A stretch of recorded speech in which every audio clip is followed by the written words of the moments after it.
All right, closing this one up, we have very interesting matchup. I think interesting is the correct word for this. Maybe not so much exciting, but with Colorado on the road at Washington State. Washington State is a 4.5-point home favorite, and the game carries an over-under of 64 points.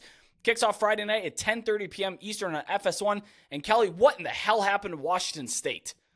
What happened to both these teams, Brett, if we're being completely honest, a little bit, Well, but I get it. I get it. Washington State, certainly more. Trust me, I got a fact that I'll come back to here in a second, man. I don't know. That's the answer. Yeah, I don't know. I have explanations for both, but Washington State, I had to look up.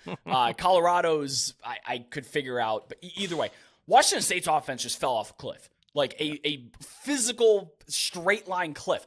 40 points per game is what they're averaging in the first 3 FBS games, and then they went on a bye. And mind you, Wisconsin, Oregon State were both in those first 3 games, so not pushover defenses.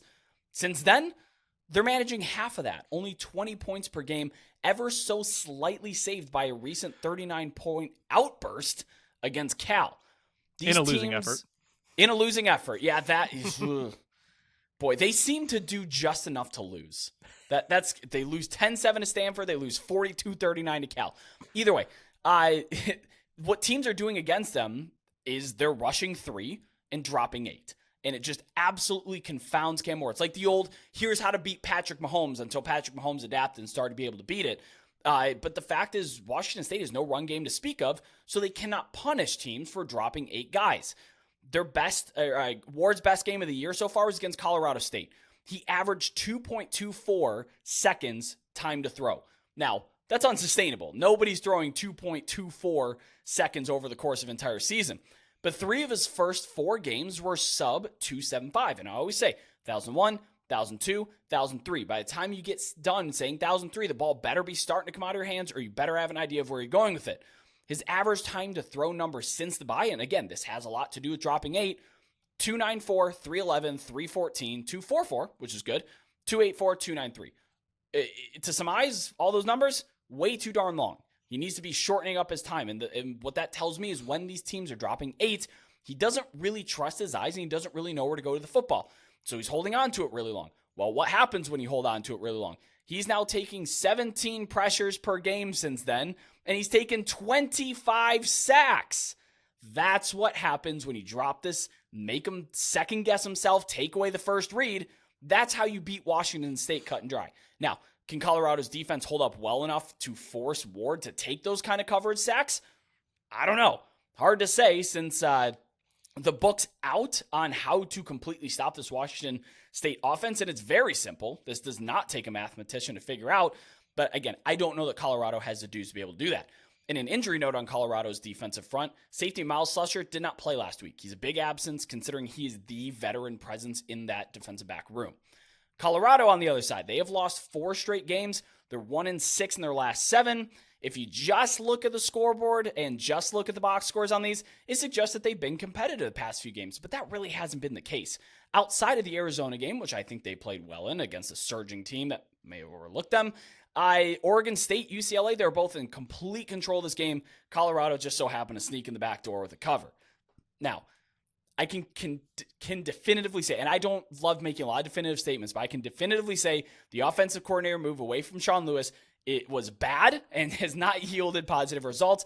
I'm not really sure what they're doing on that one. I think we all recognized it in the moment. This is not a 2020 hindsight thing, but man, it's been bad. They've slowed things down.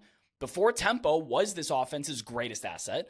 They've only had a 38 and 34% success rates since the change.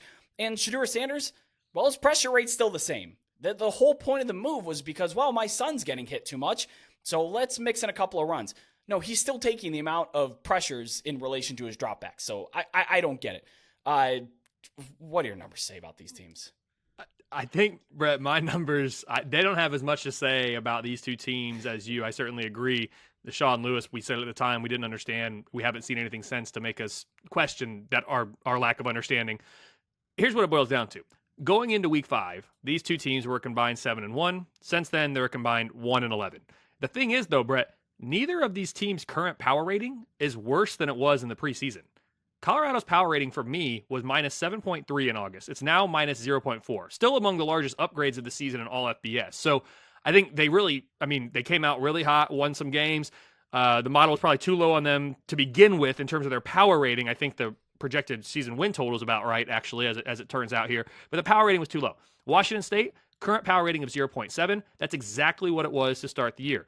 Both of these teams just shot out of the gate, and they regressed in the back half or 2/3 of the season here to more of what we expected from the beginning. I mean, my numbers actually kind of thought this is where we'd be with these teams. We just didn't necessarily see the route we were going to take with the great start and then kind of falling off a little bit. In this game, I have Washington State -3.5. It's a 60% win expectancy for the Cougars. Both offenses should have the advantage in this game, Brett. And while both defenses are currently ranking at season lows, again, trending in the wrong direction for both these teams on many fronts, Washington State's is significantly better than Colorado's.